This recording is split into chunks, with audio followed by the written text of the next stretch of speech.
ماں باپ کی نافرمانی پر عذاب کے متعلق احادیث۔ تبیان القرآن جلد اول صفحہ نمبر 442 ہے۔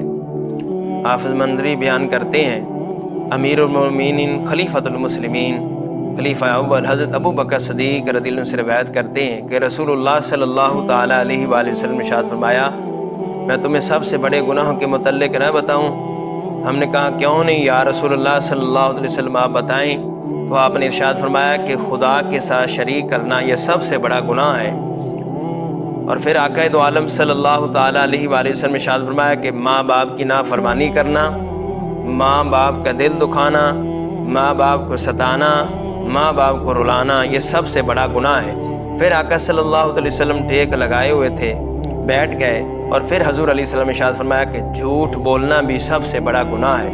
اور پھر حضور علیہ السلام نے ارشاد فرمایا کہ جھوٹی گواہی دینا بھی سب سے بڑا گناہ ہے۔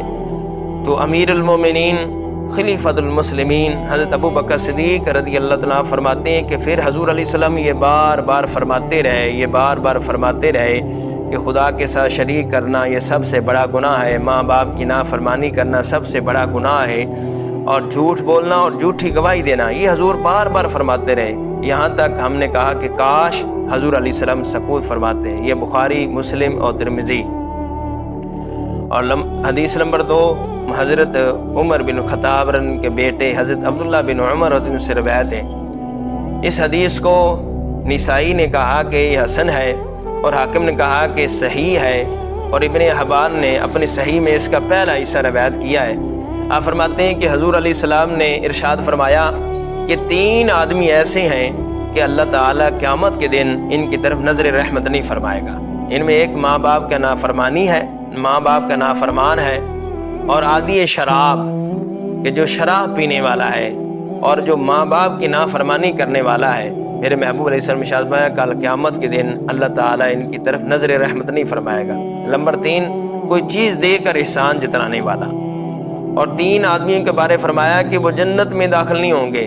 حضور علیہ السلام نے ارشاد فرمایا نمبر 1 ماں باپ کا جو نافرمان ہے، ماں باپ کا جو دل دکھانے والا ہے، ماں باپ کو جو ستانے والا ہے، رلانے والا ہے، ماں باپ کو پریشان کرنے والا ہے، فرمایا کہ وہ جنت میں نہیں جائے گا جو ماں باپ کا نافرمان ہے۔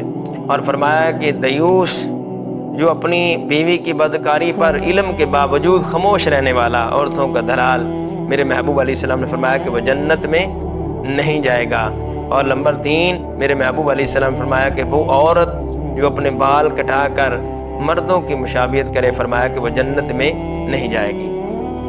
اللہ تعالیٰ کی بارگاہ میں دعا ہے خالق کائنات ہمیں عمل کرنے کی توفیق عطا فرمائے۔ حضرت ابو ہریرہ رضی اللہ عنہ سے روایت ہے، میرے کریم آقا نے فرمایا کہ بندہ جنت سے 500 میل کی مسافت سے دور ہوگا تو جنت کی خوشبو آئے گی، لیکن 3 ایسے بد نصیب ہیں انہیں وہ خوشبو بھی نصیب نہیں ہوگی۔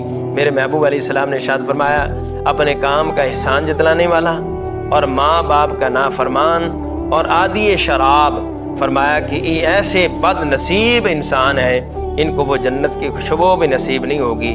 تو اللہ تعالیٰ کی بارگاہ میں دعا ہے خالق کائنات ہمیں عمل کرنے کی توفیق عطا فرمائے۔ دوستو یہ زندگی بالکل مختصر ہے، ہم لمحہ بلمحہ موت کے قریب ہوتے جا رہے ہیں۔